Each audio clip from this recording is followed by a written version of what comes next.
process starts with a industrial grade canvas, which is a very heavy grade number 4 cotton duck. And that gets primed on the back side and then 2 layers of gesso on the top side.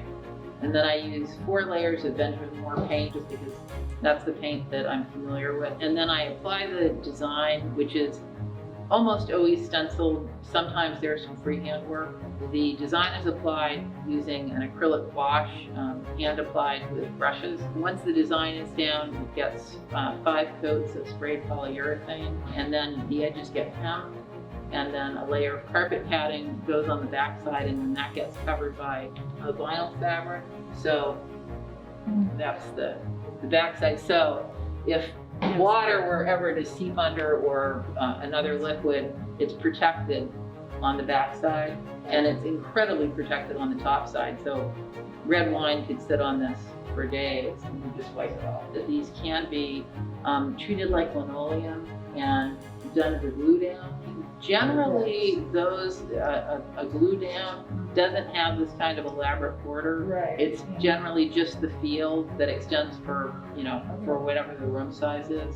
The final coat on this is a coat of wax, and that is sort of what keeps it beautiful forever.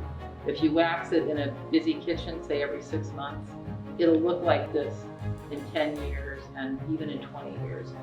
So what is the process? Do you, as a designer, and we have a client or a project that this would work for? Sometimes people see just the design they want on my site, or they like the colorway, and other times they kind of, they want something that's somewhat different. And I do have just a huge portfolio of designs at this point, many of which are not on my website right now. It's a very organic process, which is probably a little bit different with every client. There are these historic reproduction wallpapers that are traditionally printed that are so beautiful that I absolutely love. And then there are very contemporary wallpapers that feel super modern, but it felt like there was this sort of huge space in between those two.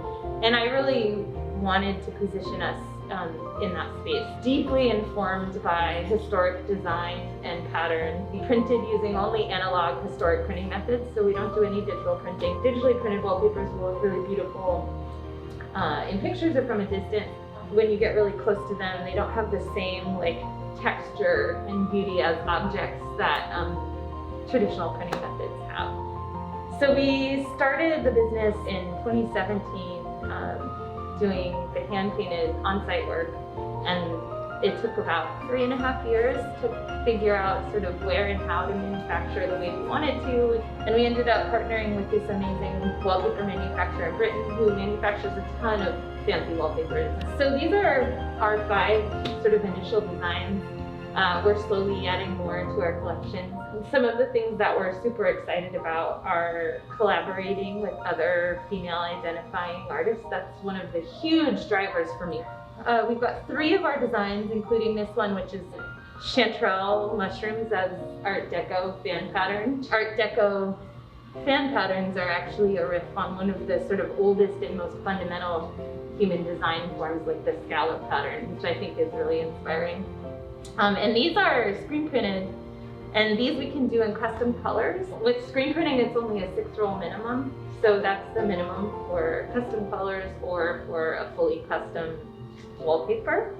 Lazy Sunday is printed on a non-woven, which has poly content. It's much easier to install. The non-woven that our manufacturers have for screen printing is really luscious. It's like really thick and soft and beautiful. And these are flexographic printed, so they're engraved rubber cartridges, one for each color, that continuously print the design. Traditionally, wallpapers were often made from like scrap fibers from cotton or wool. So I tried to talk our manufacturer into being like, what if we partnered with some like textile companies and used their scraps and made paper? And they were like, I think we need to get a lot bigger before they're gonna go down that road with me. But I would love to figure that out, to kind of return to that like actual cotton rag. Nothing is more sustainable than reuse. So if there could be a way to sort of take cast-offs from the garment industry and turn them into paper. I think that would be absolutely incredible. One thing that's really interesting, if you look back at historic records, you find all these old recipes for wallpaper varnish, because it's fundamentally a pretty fragile material. There's no two ways around that. But if you varnish it, it's so much more durable. This flat varnish is a really cool product. It's really forgiving. You don't get streaks. It's one of the only varnishes you can apply with a roller. We sent 5 palettes with A and B variations. The only thing that's different is the print color. On this one, the chanterelles are the ground.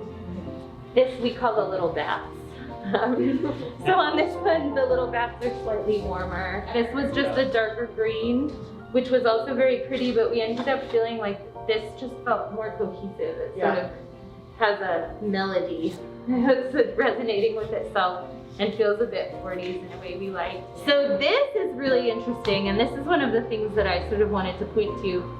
These are the same exact colors, just reversed and then a different color metallics. This has a silver metallic, and this is gold.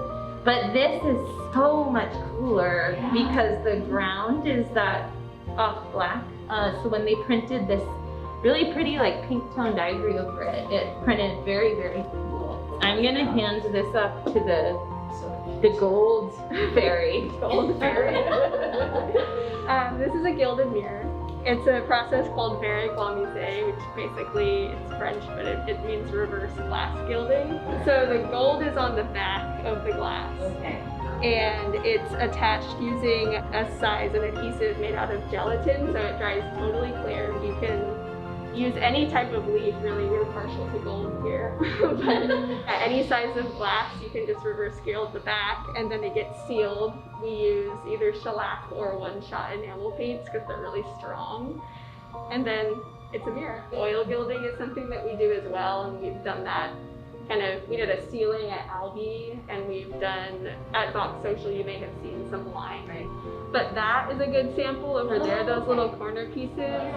That's about as shiny as it gets with oil gilding, and you'll never really achieve a mirror shine if you're gilding on the face of a mirror. But one thing that's cool too about this, the reverse gilding, is we can actually combine paint and gilding, which was quite traditional. The sort of like sky is the limit in terms of what you can do with that. And traditionally, you would usually see black painting and gilding. And we did a really big scope of work at this bar Vox Social at 1 William. It's so much prettier than metallic paint. And then we did this amazing mirror, and it was this huge tempered glass that topped their built-in bar. And so you could really do like any shape, any size. So we had this beautiful Art Deco vanity that I found that was in perfect condition, except it was missing the glass shelf.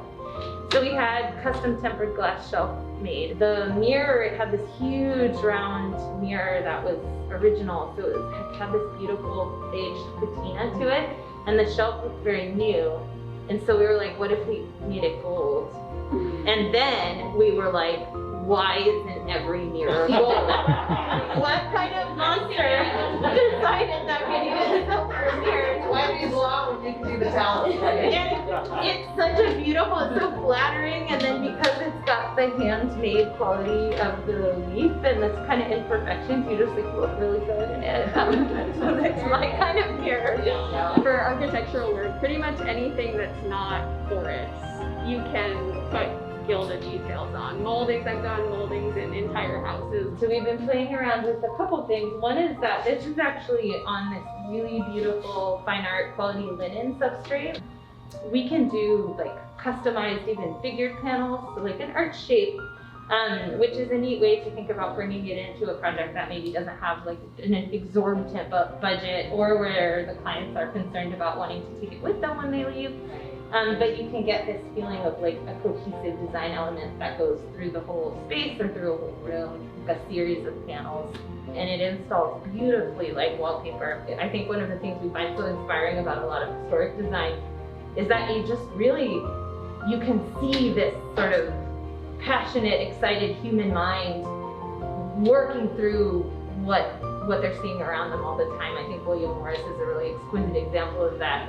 It was pretty controversial when he first started making wallpaper the subject matter was considered like way too mundane for fancy estates, because he was drawing and painting like British garden birds instead of these like really stylized acanthus or something. It has this incredible staying power, I think, because you really see that passion and joy and curiosity coming through it. So we're kind of just trying to bring that back into the world of decorative painting and wallpaper. I am a very, very 3D minded person, so I get really excited about using the angles of the space, seeing if we can transform like sort of an ugly, boring walk-through hallway into something really magical, where we take things that might be a bit of an architectural sort of liability design-wise and turning them into something really beautiful. One of the things that really fires me up about decorative arts or applied art is that it can just be so generous. Like, it's just very beautiful, and the need for beauty and to be in beautiful spaces is so universally human.